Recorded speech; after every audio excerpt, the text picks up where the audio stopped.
स्थित प्रज्ञस्य का भाषा, त्यो समबुद्धिमा भएका स्थित प्राज्ञहरू, अध्यात्ममा लीन भइसकेका समबुद्धिवालाहरू, स्थित प्रज्ञस्य का भाषा समाधिस्तस्य केशव स्थितधि किं प्रभाषेत किमासीत व्रजेत किम। अर्जुनले चारवटा प्रश्नहरू सोध्छन्। अब यहाँ भगवानले समबुद्धिमा स्थित हौ, तिमी स्थित प्राज्ञ बन, तिमी अध्यात्ममा लाग, यो पाप र पुण्यको फल, यो पाप र पुण्यको मोहमा नपर, अनेक प्रकारका वैदिक अलङ्कारिक भाषाहरूको फेरोमा परेर जीवन यसै व्यतीत नगर, भगवानले भन्नुभयो। अब अर्जुन प्रश्न गर्छन्, हे केशव, स्थित प्रज्ञस्य का भाषा समाधिस्तस्य केशव स्थितधि किं प्रभाषेत किमासीत व्रजेत किम। हे केशव, अध्यात्ममा लीन भएका ती स्थित प्राज्ञहरू जो छन्, तिनीहरूको पहिचान के हो? ती कसरी बोल्छन्? तिनीहरूको भाषा कस्तो हुन्छ? का भाषा कस्तो हुन्छ तिनीहरूको? ती कसरी बस्छन्? स्थितधि किम प्रभाषेत किमासीत व्रजेत किम। कसरी बाँच्छन्, कसरी बस्छन्, कसरी हिँड्छन्? चारवटा प्रश्नहरू सोध्छन् अर्जुनले।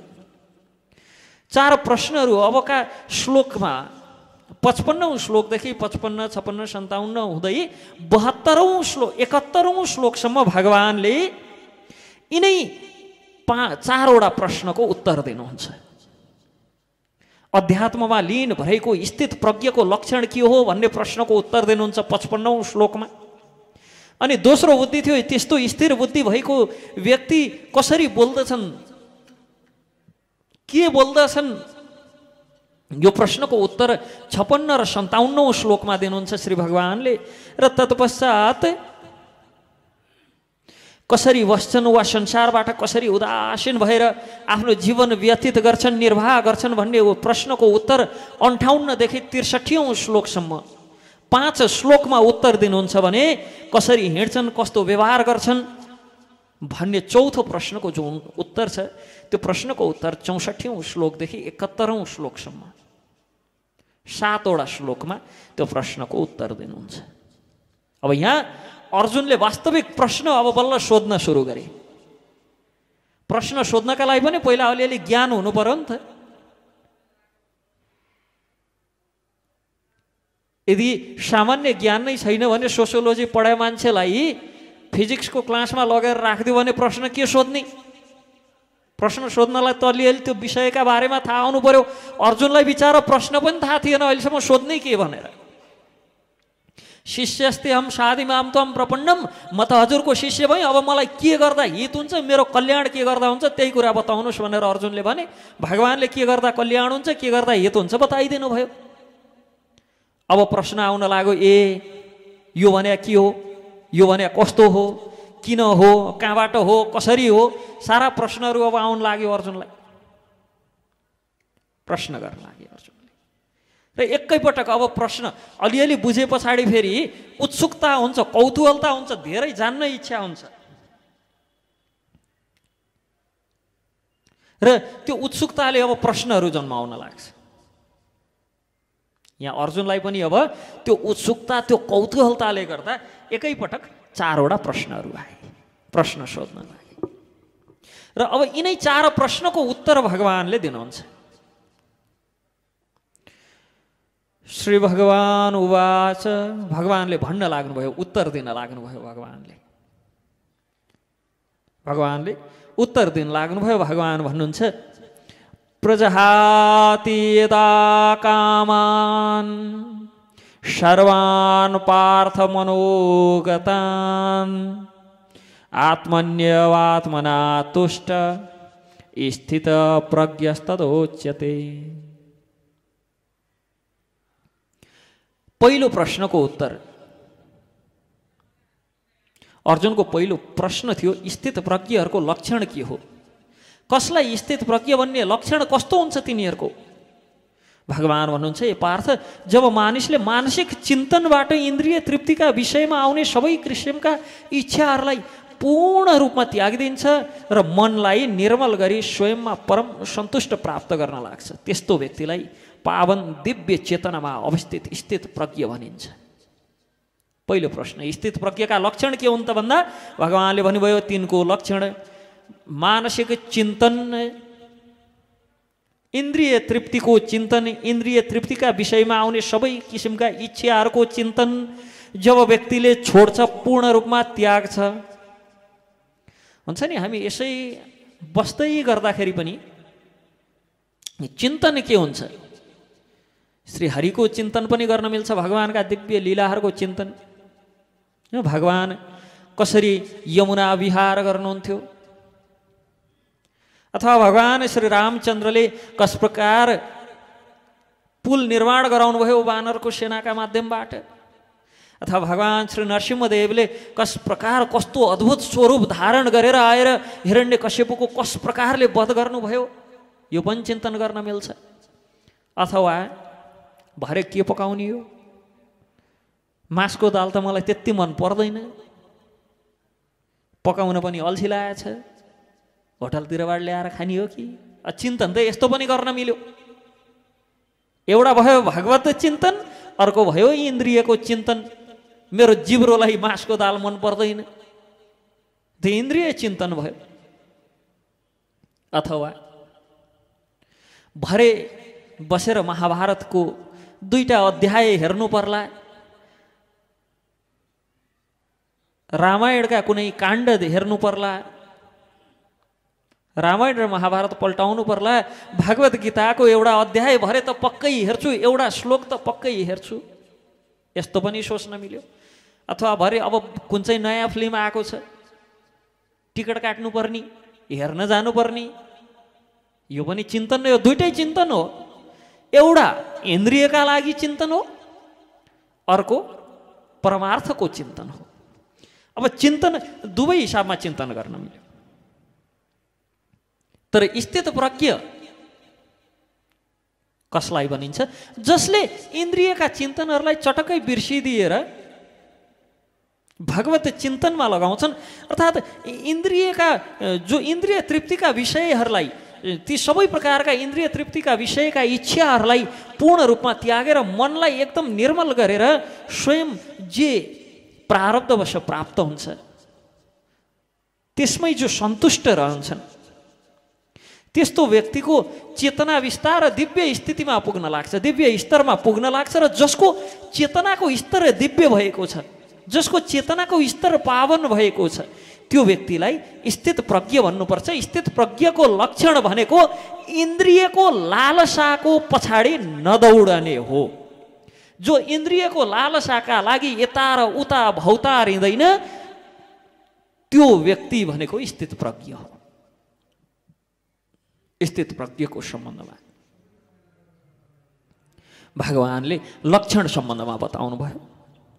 अबका 2 श्लोकमा स्थिर बुद्धि भएको व्यक्ति कसरी बोल्छन् अथवा के बोल्छन्, बोल्ने पनि त होला स्थिर प्रज्ञ दिव्य चेतना भएपछि त बोल्ने तरिका पनि फरक होला। अब दुखेशो अनुद्विग्न मनः सुखेशो विगत स्पृह वीतराग भय क्रोध स्थित धीर्मुनिरुच्यते। सबै 3 तापको बीचमै रहन्छन्।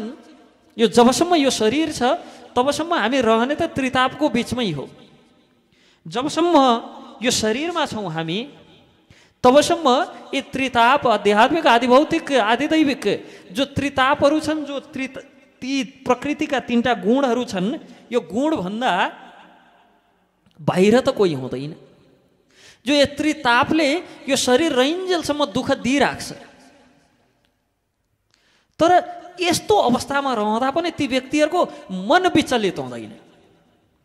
भूकम्प जाँदाखेरि पीडा त सबैलाई हुन्छ होला, अथवा भूकम्प आँधी तुफान आदिलाई दैवी प्रकोप जुन छन् त्यसलाई आदिदैविक ताप भन्छौँ, त्रिताप मध्येको एउटा।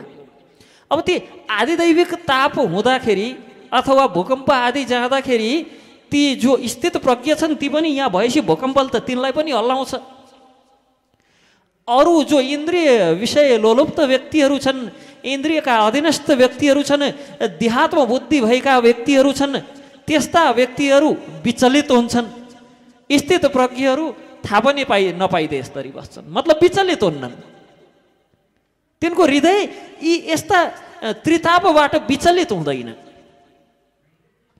वा सुखमा रहँदा जसको मन मात्तिँदैन, जो डर क्रोध आसक्तिबाट मुक्त छ, त्यस्तो व्यक्ति स्थित प्रज्ञ मुनि हो। मतलब तिनले आत्तेर वा मात्तेर कहिले पनि बोल्दैनन्, जे सत्य हो त्यही मात्र बोल्छन्। परिस्थितिजन्य वाणी तिनको परिवर्तन हुन्न। सामान्यतया नीतिशास्त्रहरूमा प्रसङ्ग आउँछन्, एकजना स्वामी रहेछन्, स्वामीका अनन्य भक्त सेवक पनि रहेछ, एकदम स्वामी भक्त। स्वामीको वचन भइमा झर्नै नपाउँदै टपक्क टिपेर सिरोपर गरिहाल्ने, कर्ममा लागिहाल्ने। त्यस्ता स्वामी भक्त सेवक स्वामीका घरमा एक दिन धर्मपत्नीले भ्यान्टा पकाइछन्, बैगुन, नामै बैगुन। अनि ती घर मालिकले, स्वामीले के भन्छन् भन्दा, यो भ्यान्टा किन पकाएको होला, यो पनि खाने चिज हो र? अनि त्यो सेवक छेउबाट, त्यही त स्वामी, त्यही त मालिक, हजुर, यो पनि पकाउने कुरा हो, यो पनि खाने कुरा हो। नामै त बैगुन, एउटा कुनै गुण छैन यसको, बर्बाद बनाउँछ, स्वास्थ्य बिग्रिन्छ, यो हुन्छ त्यो हुन्छ, घाँटीमा एलर्जी हुन्छ, जिब्रो फुल्छ, जिब्रो सुन्निन्छ भन्न लागेछ। अनि स्वामी फेरि के भन्छन्, हुन त ठिकै छ, अब पकाइहाले, खानुपर्छ, केही न केही त फाइदा होला नि यसको पनि, स्वास्थ्यमा प्रोटिन हुन्छ र धेरै, शरीरलाई राम्रै गर्ला। त्यही त स्वामी, खानुपर्छ। स्वाद नमिठो भए पनि खानु त पर्छ। स्वाद नमिठो भएर के भयो त? प्रोटिन पाइन्छ, मांसपेशी एकदम बुलन्द बनाउँछ यसले। फेरि यत्रो मेहनत गरेर बनाएका छन्, हामीले खाइदिएनौँ, हजुरले खाइदिनु भन भनेदेखि पकाउनेको चित्त दुख्ला, यसकारण खानुपर्छ। अनि फेरि घर मालिक के भन्छन्, खानुपर्छ मात्र भनेर हो, मलाई मन पर्नु पर्यो नि, स्वाद न व्याधको। त्यही त, न स्वाद हुन्छ न व्याध हुन्छ, के गर्न पकाएका हुन् यो? त्यति नै बुद्धि छैन तिनको? पकाउनु अगाडि सोच्नु पर्दैन? बडो अचम्म पऱ्यो ती। मैले अघि ठिक छ भने त पनि पछि पछि ठिक छ भनेर आएको छस्, मैले यसका अवगुण खुट्याउँछु त पनि यसरी अवगुण व्याख्या गर्छस्। के हो गर्न खोजे, के हो भन्दा, प्रभु म त हजुरको पो सेवक, त यो भ्यान्टाको सेवक होइन। हजुरको सेवक भएपछि हजुरले जे भन्नुहुन्छ त्यसैमा सही थाप्नु पर्यो। भ्यान्टाको सेवक भए भए भ्यान्टाका बारेमा मात्र बोल्थेँ, अब म त हजुरको सेवक, अनि हजुरलाई सन्तुष्ट बनाउनु पर्यो मैले। मतलब परिस्थिति हेरेर एकदम बोली परिवर्तन भइहाल्ने। यहाँ बसेर कसैको कुरा काट्दैछन्, त्यो फलानु त यस्तो उस्तो त्यस्तो, ठ्याक्क ढोका मान्छे आइपुग्यो, ओहो कहिले आउनुभयो, नमस्कार, स्वभाव के व्यक्तिको। यहाँ बसेर कुरा काट्दै थिए, गाली गर्दै थिए, यस्तो त्यस्तो, यसो गर्यो रे त्यसो गर्यो रे, कामै नलाग्ने, फलाना डिस्काना भन्दै थिए। ढोका तिर्दैछ, ओहो कहिले आउनु, नमस्कार, आउनुहोस् बस्नुहोस्। यसरी बोली परिवर्तन हुन्न स्थित प्रज्ञहरूको। बोलीमा यसरी परिवर्तन हुन्न, मतलब यो परिस्थिति वश तिनीहरूमा कुनै प्रकारको विचलन नै आउँदैन। परिस्थितिका कारण जब विचलन आउन लाग्छ, त्यो स्थित प्रज्ञहरूको, त्यो दिव्य चेतनामा रहेको व्यक्तिको लक्षण होइन। परिस्थितिले विचलित हुनु स्थित प्रज्ञहरूको, मुनिहरूको, ऋषिहरूको स्थिति होइन।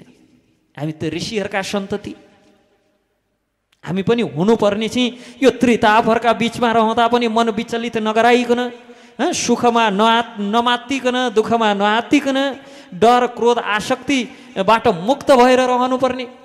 तब न ऋषिका सन्तान भयौँ, नत्र कुलङ्गार भइहाल्यो नि ऋषिको कुल सखाप पार्ने? अब कुलङ्गार हुने कि त्यो ऋषिको कुललाई यथावत राख्ने, त्यो हामीले विचार गर्ने विषय हो। भगवान यहाँ अर्जुनलाई स्थित प्रज्ञहरूका बारेमा बताउँदै हुनुहुन्छ। यह सर्वत्रानभिस्नेहस् तत्प्राप्य शुभाशुभम नाभिनन्दति न द्वेष्टि तस्य प्रज्ञा प्रतिष्ठिता। यो भौतिक संसारमा जसले असल कुरा प्राप्त हुँदा एकदम हर्षित भएर गदगद भएर मैले त के नै पाएँ, अब जिति नै हालेँ संसारै भन्ने हिसाबको भाव पनि राख्दैन र जसले अशुभ भयो अमङ्गल भयो भनेर घृणा पनि गर्दैन, त्यही व्यक्ति नै वास्तवमा तस्य प्रज्ञा प्रतिष्ठिता, प्राज्ञ भनेर तिनलाई भन्नुपर्छ। ती व्यक्तिहरू वास्तवमा पूर्ण ज्ञानमा स्थित व्यक्तिहरू हुन्। आजकल त प्राज्ञ पनि नेताले छानेर पठाउँछन्। प्राज्ञ भनेको छ अगाडि प्राज्ञ लगाएको छ, यी गुणहरू हुनु छैन, नेताहरूले छानेर पठाइदिन्छन् प्राज्ञ। कुर्सी ओगाटेर बस्ने प्राज्ञ हुन्छन्। तस्य प्रज्ञा प्रतिष्ठिता। जो व्यक्तिहरू यो भौतिक संसारमा जसले हर्ष र शोकलाई जितिसक्यो, जसले घृणा आदिलाई त्यागिसक्यो, जसले क्रोध आसक्ति आदिबाट उपरत भइसक्यो, त्यस्तो व्यक्ति वास्तवमा पूर्ण ज्ञानमा अवस्थित व्यक्ति हो। त्यस्तो व्यक्तिलाई प्रज्ञ प्रतिष्ठिता, त्यस्ता व्यक्तिलाई प्राज्ञ भन्नुपर्छ, पूर्ण ज्ञानमा अवस्थित भन्नुपर्छ।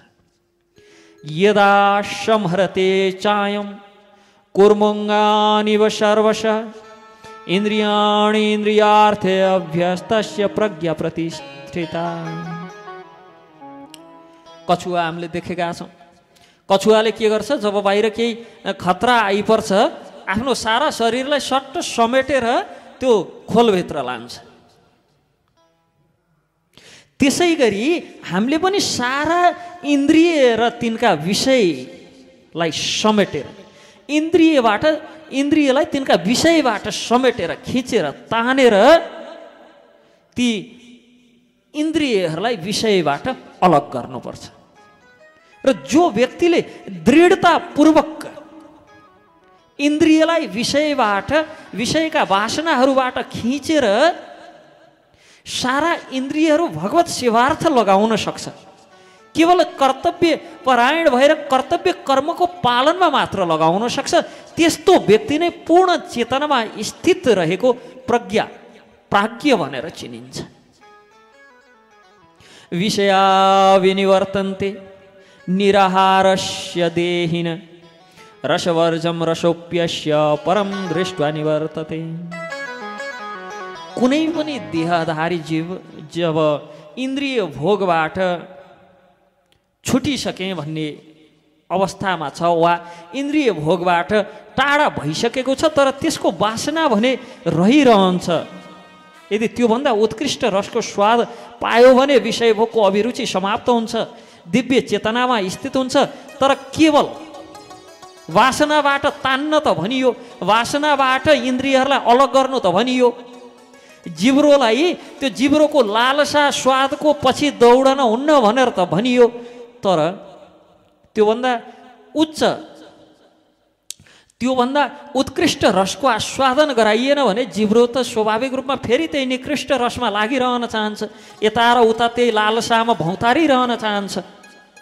भोको व्यक्तिलाई त्यो त सडे गलेको बासी रहेछ नखा भन्ने, तर गतिलो कुरा खान नदिने हो भने त जे भेट्छ त्यही खान्छ नि।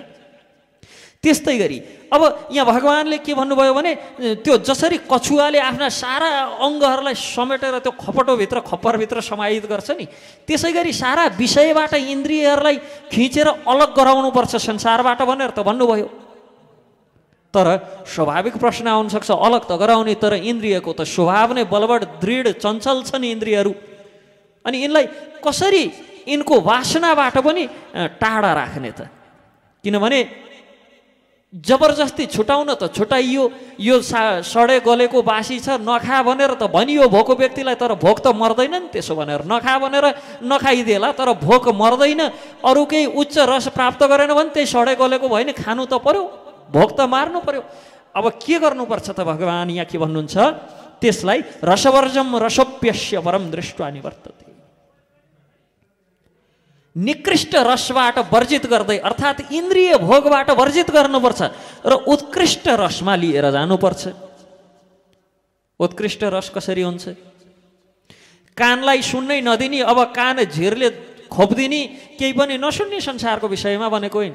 आँखाले केही हेर्दै नहेर्ने, अब चाहिँ आँखामा पट्टी बाँधेर हिँड्ने गान्धारी जसरी होइन।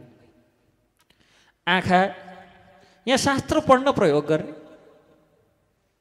आँखा भगवानका श्रीविग्रहको दिव्य सौन्दर्यको रसपान गर्न प्रयोग गर्ने, कान अब एकदम झिरले घोचेर फुटाइदिने, सक्यो, नसुन्ने केही पनि। कान भगवानका श्री कथाहरू सुन्न श्रवण गर्न प्रयोग गर्ने, कर्णद्वारा त्यो रसामृतको पान गर्ने, अर्थात् उत्कृष्ट रसतर्फ सम्पूर्ण इन्द्रियहरूलाई डोर्याउँदै लिएर जाने। जिब्रो हिजोसम्म आजसम्म आफ्ना लागि पकाउँथ्यौँ, अब भगवानका लागि पकाउने, भगवानलाई भोग निवेदन गर्ने, प्रसादका रूपमा ग्रहण गर्ने, अर्थात् प्रत्येक इन्द्रियलाई भगवानको सेवामा समर्पित गर्ने। यस प्रकार सम्पूर्ण इन्द्रियहरूलाई विषयबाट टाढा पनि राखियो, तर त्योभन्दा उच्च रस प्रदान गरेका कारण विषय वासनाबाट अब बिस्तारै मन पनि निर्मल हुन लाग्छ। अन्यथा मनमा त त्यही वासना नै छ, अरूले के भन्लान् भनेर जबरजस्ती नाटक गर्नु परेको छ, ढोङ गर्नु परेको छ।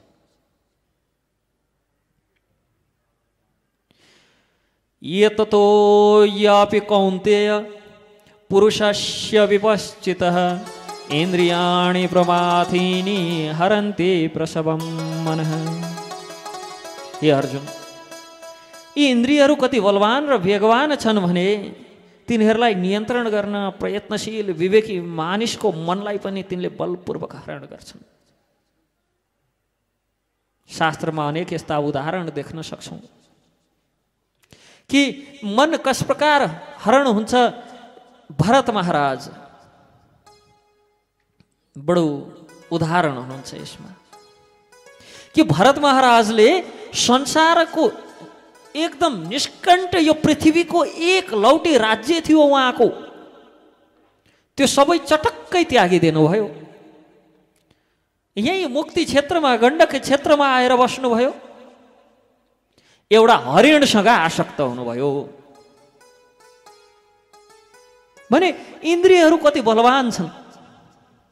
बिचारा सारा पृथ्वीको निष्कण्टक राज्य छोडेर, एक छत्र राज्य छोडेर वनमा भजन गर्न गएको व्यक्ति हरिणको बच्चासँग आसक्त भएर त्यसैलाई तुल्याउने, बनाउने, खिलाउने, त्यसैको चिन्तन गर्ने, त्यसैका पछि दौडिने। ओहो त्यो हरिण घाँस चर्छ त्यही हेरेर दङ्ग पर्ने। बिहान सन्ध्या वन्दनबाट कमण्डलुमा गङ्गाजल बोकेर आउनुपर्ने मान्छे घाँस काटेर यत्रो यत्रो मुठो पारेर बोकेर आउने। अनि इन्द्रियहरूले कसरी कतिखेर त्यो बडो हरिणको बच्चा नाचेको देख्दाखेरि उहाँका आँखालाई यति शीतलता प्राप्त हुन्थे।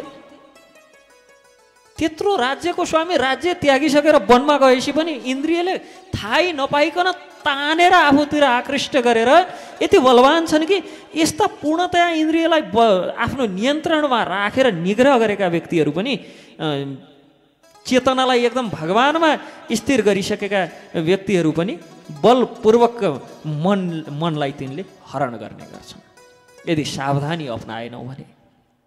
यसकारण भगवान के भन्नुहुन्छ त यहाँ, तानि सर्वाणि संयम्य युक्त आशित मत्परः वशे यस्येन्द्रियाणि तस्य प्रज्ञा प्रतिष्ठिताः। जो व्यक्तिले आफ्ना इन्द्रियहरूलाई संयमतापूर्वक नियन्त्रण गरेर, निग्रह गरेर आफ्नो चेतनालाई युक्त आशित मत्परः, मेरो ममा चेतनालाई स्थिर गरेको छ, भगवान भन्दै हुनुहुन्छ जसले ममा चेतनालाई स्थिर गरेको छ त्यस्तो व्यक्ति स्थित प्रज्ञ कहलाउँछ। अर्थात् इन्द्रिय दमन गर्दा गर्दै, इन्द्रियलाई निग्रह गर्दा गर्दै, इन्द्रियलाई वशमा राख्दा राख्दै पनि यदि चित्त भगवानमा लागेको छैन भने जुनसुकै बेला इन्द्रिय हरण हुन सक्छ। व्याससँगको प्रसङ्ग आउँछ, व्यासका शिष्यको कस प्रकार इन्द्रिय हरण हुन सक्छ भनेर। गीताका श्लोकहरू हामी एकदम छोटकरीमा चर्चा गर्दैछौँ। आजको दिनसम्म हामी 12औं-13औं अध्याय पुग्नुपर्ने दोस्रो अध्यायमै छौँ। सम्पूर्ण गीता सार संक्षेप रूपमा भए पनि पुरा गर्ने यो 7 दिन 9 दिनमा भन्ने योजना थियो, त्यो त पुरा हुने भएन।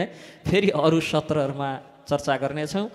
तैपनि सकेसम्म धेरै अध्याय समेट्ने हिसाबले हिजो अस्तिको भन्दा अलि गतिलाई अलि छिटो दौडाउँदैछौँ।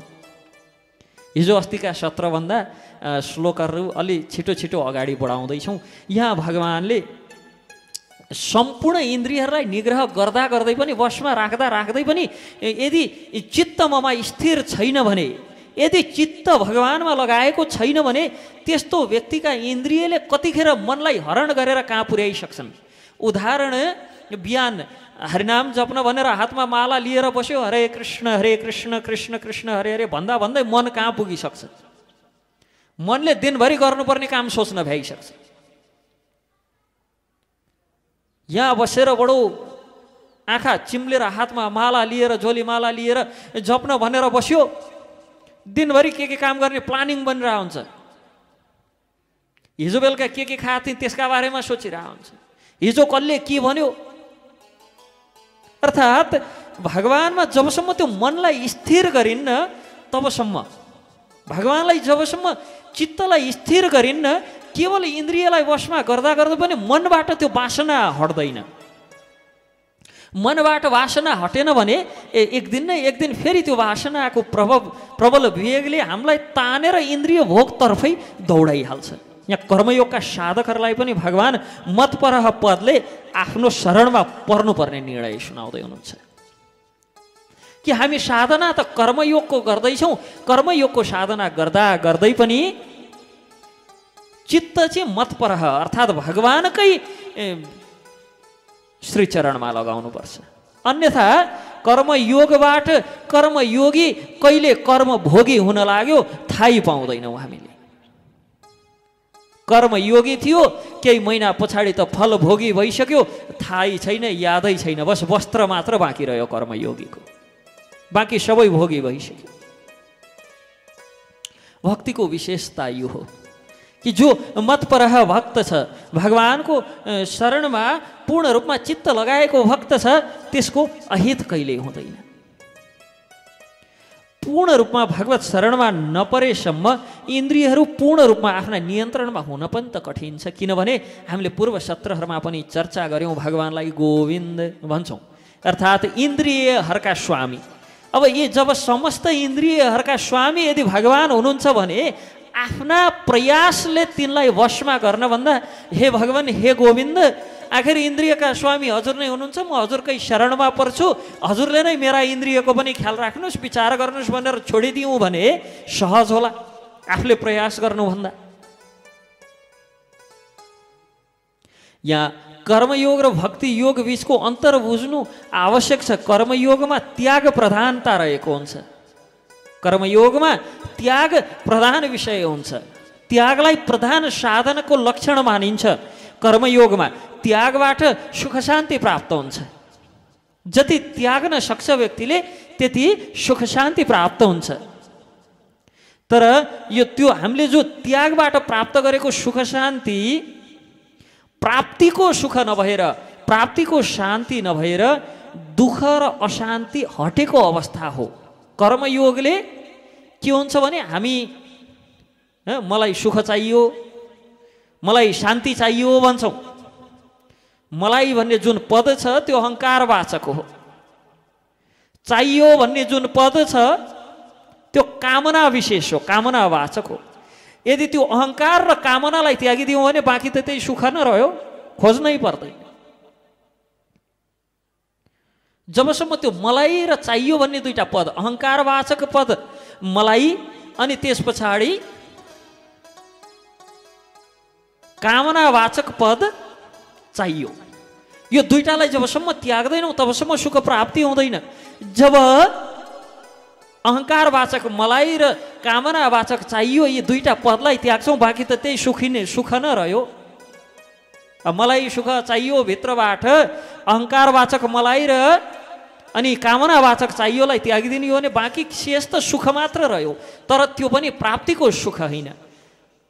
अहङ्कार कामना आदि त्यागे पछाडि जो दुःखबाट हामी निवृत्त भयौँ, त्यो दुःखबाट निवृत्त भएको अवस्था जुन छ त्यसलाई हामीले सुखका रूपमा बुझ्ने गर्छौँ, देख्ने गर्छौँ। तर भक्तिमा जुन छ कर्मयोगमा यो अवस्था हुन्छ कि त्यागका कारण, अहङ्कार कामना आदि त्यागका कारण सुख र शान्तिमा अवस्थित हुन्छौँ, अर्थात् दुःख र अशान्ति हटेको अवस्था प्राप्त हुन्छ भने भक्तिमा के छ, भक्तिमा प्राप्तिको सुख मिल्दछ। भक्ति अर्थात् प्रेमको सुख नमिलेसम्म इन्द्रियहरू पूर्ण आफ्नो नियन्त्रणमा हुँदैनन्। भक्तिले त्यो प्रेमको सुख दिलाउँछ, प्राप्तिको सुख हुन्छ। एउटा त्यागका कारण अशान्ति र दुःख हटेको अवस्थाको सुख भयो, अर्को सुख प्राप्तिको अवस्था भयो, जो सुख प्रत्येक क्षण बढ्दै जाने प्रकृतिको हुन्छ, जो शान्ति प्रत्येक क्षण बढ्दै जाने प्रकृतिको हुन्छ। र कर्मयोग पूर्ण रूपमा वैराग्य उत्पन्न भए पछाडि इन्द्रियहरू नियन्त्रित हुन्छन्। तर भक्तिमा थोरै मात्रामा वैराग्य वा केवल त्यागको वा वैराग्यको प्रयास मात्र केवलले पनि अत्यन्त सहजतापूर्वक हामीलाई इन्द्रिय नियन्त्रण गर्न सर्वसमर्थ बनाउँछन्। किनभने भक्ति योगीहरू पूर्ण रूपले भगवान् श्रीकृष्णचन्द्रको मतपर भएका हुन्छन्, भगवान् श्रीकृष्णचन्द्रको शरणमा रहेका हुन्छन्। भगवान् ध्यायतो विषयान् पुंस सङ्गस्तेषु उपजायते सङ्गात् सञ्जायते काम कामत् क्रोधोऽभिजायते। इन्द्रियहरूको चिन्तन गर्नाले, त्यागको मार्ग अवलम्बन नगर्नाले अथवा मत पर नहुनाले के हुन्छ त उसो भए के हुन्छ होला, किन हुनु पर्यो? इन्द्रियका विषयमा चिन्तन गर्नाले के नै बेफाइदा होला र? के बेफाइदा हुन सक्ला र? भगवान् भन्नुहुन्छ ध्यायतो विषयान् पुंस सङ्गास्तेषु उपजायते। इन्द्रियका विषयहरूको चिन्तन गर्दा गर्दै, इन्द्रियका विषयहरूमा चिन्तन गर्दै जाँदाखेरि मानिसहरू त्यो इन्द्रियका विषयमा आसक्त हुन पुग्छन्। जुन विषयमा जति ज्यादा सोचियो आसक्ति त्यति ज्यादा बढ्ने हो नि। जीवनमा व्यवहारिक रूपमा मैमा घटेको घटना, त्यो धनिया भन्ने एकदम ऊ त्यता बजारतिर बेच्न राख्यो भने पनि मलाई यतै गनाउँछ, पहिले गनाउँथ्यो। तर जता जेजेमा पनि त्यो हालेर दिन्छन्। मन्दिरहरूमा भगवान्लाई भोग पनि त्यो हालेर लगाउँछन्। खान्न भन्न नि भन प्रसाद, बडो अप्ठ्यारो। के गर्थे भन्दा महाप्रसादीको बिचमा, रोटीको बिचमा त्यो जति भागमा धनिया हालिदिएको छ चटनी सट्नी बिचमा हाल्थ्यो र एकै गाँसमा खर्लकै निल्दिन्थ्यो। तर कहिलेसम्म त्यसो गर्ने? अब जता नि त्यही दिन्छन्। कि सधैँ आफैले मात्र पकाउनु पर्यो? आफैले मात्र पकाएर पनि त मन्दिरमा प्रसादीमा पनि पाइन्छ त्यो त धनिया त। यसलाई चिन्तन गर्दै गर्दा, त्यो बानी गर्दै गर्दा, अभ्यास गर्दा गर्दै कमसेकम आफैले हालेर नखाए पनि भागमा परेको खाने स्थितिमा पुगे। अर्थात् जति चिन्तन गर्दै गयो त्यति त्यसप्रति आसक्ति बढ्दै जाने हो। कतै तिर्खा लाग्यो भनेदेखि बरु अरू कुरामा मन बहलियो भनेदेखि त्यति वास्ता लाग्दैन। केही सोच्ने विषय छैन भने पानीकै बारेमा मात्र सोच्यो, झन् तिर्खा बढ्न लाग्छ, झन् प्यास बढ्न लाग्छ। भोक लागेको बेला यसो 2-4 जना गफ गर्ने मान्छे पाइयो भने बसेर गफगाफ गर्दै बरु भोक अलि मत्थर होला। तर भोक यसरी लागेको बेलामा कोही गफ गर्ने मान्छे छेउमा पनि छैनन्, केवल भोजनका बारेमा मात्र चिन्तन गर्न लाग्यो भने भोजनप्रति यसरी आसक्ति हुन्छ कि अभी मरि नै हाल्यो कि ग्यास्ट्रिक भइ नै हाल्यो कि अल्सर क्यान्सर भइकन अल्सर भइसक्यो कि पेटमा भनेर तनाव हुन लाग्छ। मतलब जति इन्द्रियका विषयमा सोच्छौँ नि हामीले, जति चिन्तन गर्छौँ, जति इन्द्रियका विषयहरूको चिन्तन गर्छौँ त्यति ज्यादा आसक्ति बढ्छ त्यसप्रति। यसकारण इन्द्रियका विषयमा चिन्तन नै गर्न हुन्न। चिन्तन जति गर्दै गयो त्यति ज्यादा विषयप्रति आसक्ति हुँदै जान्छ र त्यो आसक्तिले के हुन्छ, काम पैदा हुन्छ, कामना पैदा हुन्छ। व्यक्तिले जति ज्यादा सोच्दै गयो त्यति ज्यादा आसक्ति हुन्छ। आसक्ति बढे पछाडि व्यक्तिले कामना पैदा हुन्छ, कर्म गर्नुपर्छ। ए ल त्यसो गर्न पाए हुन्थ्यो, उसो गर्न पाए हुन्थ्यो, त्यसो गर्न पाए हुन्थ्यो। अनि जुन कामना भनेको इच्छा, काम पैदा हुन्छ, अर्थात् इच्छा पैदा हुन्छ, आकाङ्क्षा पैदा हुन्छ र त्यो इच्छा पूर्ति भएन भने के हुन्छ, क्रोध पैदा हुन लाग्छ। हामीले चाहेको, हामीले इच्छा गरेका कुनै कामनाहरू पूर्ति भएनन् भने के हुन्छ, रिस उठ्छ, क्रोध पैदा हुन लाग्छ। अर्थात् इन्द्रियका विषयहरूको चिन्तनबाट जब हामीले इन्द्रियका विषयहरू चिन्तन गर्छौँ त्यो चिन्तनबाट हामी इन्द्रियका विषयप्रति आसक्त हुन लाग्छौँ र त्यो आसक्तिले के गराउँछ त भन्दाखेरि कामना पैदा गराउन लाग्छ। पहिला के हुन्छ, भोगका विषयमा, भोजनका विषयमा चिन्तन गऱ्यौँ, आज बडो मिठो रसभरी बनाएर खानी हो भनेर चिन्तन गर्दै गर्दा तीव्र यति इच्छा हुन लाग्छ कि बनाउने बारेमा सोच्छौँ कि किनेर ल्याउने बारेमा सोच्छौँ, अर्थात् कामना पैदा भयो। अब किन्नलाई पनि बजारमा गइयो पैसो भएन, वा बजारमा गएर किन्नलाई पैसो भएन, बनाउन भनेर लागेको, बनाउन लागेको पनि ढङ्गको बनेन, के हुन्छ, क्रोध पैदा हुन्छ। अर्थात् पुरा नभएका कामनाहरूबाट काम जब पूर्ति हुँदैन तब व्यक्तिमा क्रोध पैदा हुन्छ। रिसाहा व्यक्ति भनेको सबैभन्दा फेलियर, जता पनि असफल भएको व्यक्ति एकदम रिसाहा हुन्छ। किन, कुनै कामना पूर्ति हुन्न, कुनै इच्छा पुरा हुन्न, उसमा त्यो रिस बढेको बढै हुन्छ। यसकारण यदि रिस हामी भन्ने गर्छौँ नि, आजकल कोर्सहरू पनि गराउँछन्, आर्ट अफ एङ्गर कन्ट्रोल, रिसलाई कसरी अधीनमा राख्ने। रिसलाई अधीनमा राख्न धेरै सोच्नै परेन, इन्द्रियप्रति ज्यादा आसक्ति नराख्न साथ इन्द्रियका विषयमा, इन्द्रियका विषयहरू, भोग वासनाका विषयमा ज्यादा चिन्तन नगर्न साथ रिस आफै अधीनमा भइहाल्छ। क्रोध, अब क्रोधबाट के हुन्छ, क्रोधाद भवति सम्मोह, क्रोधबाट मोह पैदा हुन्छ। जब मान्छे रिसाउँछ तब मोह पैदा हुन्छ, भ्रममा पर्न लाग्छ मान्छे, मोहित हुन्छ, बुद्धि हरण हुन्छ। मोहबाट के हुन्छ, सम्मोहात स्मृति विभ्रम, कि स्मरण शक्ति भ्रमित हुन लाग्छ, विवेक भ्रमित हुन लाग्छ। जब स्मृति भ्रमसात बुद्धि नाश हो, स्मृति नै भ्रमित भए पछाडि बुद्धि नाश हुन्छ। भ्रममा हुने भनेकै बुद्धि नाश हो। जब एकदम क्रोधमा आउँछ व्यक्तिले सही गर्दैछु कि गलत गर्दैछु विचार गर्दैन नि रिस आएको बेलामा। किन, रिसले सधैँ बुद्धि नाश हो, बुद्धि नाश हुन्छ। किनभने मोहमा पर्छ रिसाहा व्यक्ति, जब रिसाउँछ मोहमा पर्छ, बुद्धि मोहित हुन्छ, हरण हुन्छ। बुद्धि जब नाश हुन्छ, मोह सम्मोहात स्मृति विभ्रम, जब सम्मोहले गर्दा स्मृति भ्रमित हुन्छ, के गर्न हुने के गर्न नहुने छुट्याउन सक्न छोड्छ। किन, स्मृतिबाट आउने हो नि, यो ठिक हो, यो बेठिक हो, यस्तो गर्न हुन्छ, यस्तो गर्न हुन्न, यो सही हो, यो गलत हो भन्ने कुरा आउनका लागि त मोहमा परिसकेपछि त्यो स्मृति नाश हुन्छ। स्मृति नाश भए पछाडि बुद्धि नाश हुन्छ। बुद्धि नाश हो, बुद्धि नाशात प्रणश्यति। अब जब व्यक्तिको बुद्धि नै नष्ट भएपछि त यो संसार रूपी कुवामा फस्छ, त्यो त प्रणश्यन्ति, सर्वनाशै भइहाल्छ। मान्छेले अपराध, बुद्धि नाश भएर कतै कतै केही कुरामा रिस उठिहाल्यो, तुरुन्त कार्य गरिहाल्यो, योदेखि रिस उठ्यो, यसलाई छुरा रोपिदिहाल्यो, एकछिन पछाडि दिमागमा त आउँछ ए ला गलत गरी।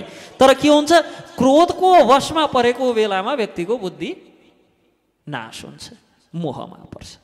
अब यी सबै यति धेरै समस्याहरू भए, समस्या देखेँ नि त, यो त सबैलाई पर्ने समस्या हुन्। कहिलेकाहीँ व्यक्तिहरू भगवत गीता के गर्न पढ्ने, भगवत गीता यसका लागि पढ्ने, सबै थोक बुझिन्छ। मान्छेलाई रिस कहाँबाट उठ्छ, मान्छेको बुद्धि कहाँबाट, अपराध कसरी बढ्छ। अब आजकल त समस्या छ, स्कुलमा गीता पढाउन, जेलमा बरु पढाउँछन्। त्यो जेलमा पढाउनुको सट्टा स्कुलमै पढाइदिया भएदेखि सबै कुरा बुझिन्थ्यो। अपराधी नै भइसकेपछि अपराधै भइसक्यो, बुद्धि नासाथ भइसक्यो, बुद्धि नासै भइसकेपछि अब त पढाएर नि के गर्ने, बिचारा पश्चातापै मात्र गर्ने हो। त्यो बुद्धि नाश हुनुभन्दा अगाडि पढाउनु पर्ने विषय हो र बुझ्नुपर्ने विषय हो। सबैले, प्रत्येक व्यक्तिले बुझ्नुपर्ने विषय हो। यहाँ इन्द्रियका विषयहरूको चिन्तनबाट के हुँदो रहेछ त, विषयप्रति वासनाप्रति आसक्ति हुन लाग्दो रहेछ। त्यस्तो आसक्तिबाट काम इच्छाहरू पैदा हुन लाग्दो रहेछ। ती कामनाबाट क्रोध उत्पन्न हुँदो रहेछ अनि क्रोधका कारण मोह पैदा हुँदो रहेछ र मोहबाट स्मरण शक्ति भ्रमित हुन्छ र भ्रमित स्मरण शक्तिले बुद्धिलाई नाश गराउँदो रहेछ र जसको बुद्धि नाश भएको छ त्यसको जीवन सर्वनाश भइ नै हाल्यो। राग द्वेष वियुक्तैस्तु विषयान्द्रियश्चरन् आत्मवश्यैर्विधेयात्मा प्रसादमधिगच्छति। तर जो व्यक्तिले राग र द्वेषबाट मुक्त भएको स्वतन्त्र नीति नियमद्वारा आफ्ना इन्द्रियहरूलाई नियन्त्रण गर्न सक्छ, त्यस्तो व्यक्तिले भगवानको सम्पूर्ण कृपा प्राप्त गर्न सक्छ। राग र द्वेषबाट जो उपरत हुन सक्छ, जो संसारप्रतिको राग र संसारप्रतिको द्वेष दुवै भावबाट उपरत हुनुपर्छ। राग भने रागले यहाँबाट जो यदि हामीमा राग भयो भने यहाँ भौतिक जगतप्रति आसक्ति बढाउँछ, द्वेष भयो भने द्वन्द्व बढाउँछ, दुवै खतरा छ। यसकारण जो व्यक्ति सम्पूर्ण प्रकारका राग र द्वेषबाट उपरत मुक्त हुन सक्छ र स्वतन्त्रतापूर्वक वैदिक नीति नियमद्वारा आफ्ना इन्द्रियहरूलाई नियन्त्रण गर्छ, त्यस्तो व्यक्तिले पूरा रूपमा भगवत कृपा प्राप्त गर्न सक्छ। प्रसादमधिगच्छति, भगवत प्रसाद प्राप्त गर्न सक्छ, कृपा प्रसाद प्राप्त गर्न सक्छ। र त्यस्तो प्रसाद प्राप्त भयो भने अर्थात् भगवानको कृपा प्राप्त भयो भने के हुन्छ? प्रसादे सर्वदुःखानां हानिरस्योपजायते प्रसन्नचेतसो यशो बुद्धि पर्यवतिष्ठते। जो व्यक्ति यसरी दिव्य चेतनामा स्थित छ, अर्थात् सम्पूर्ण प्रकारका राग र द्वेषबाट माथि उठेर एकदम नीति नियम पूर्वक विधिसम्मत ढङ्गले आफ्ना इन्द्रियहरूलाई नियन्त्रणमा राखेर भगवानको कृपा प्राप्त गर्न योग्य भएको छ।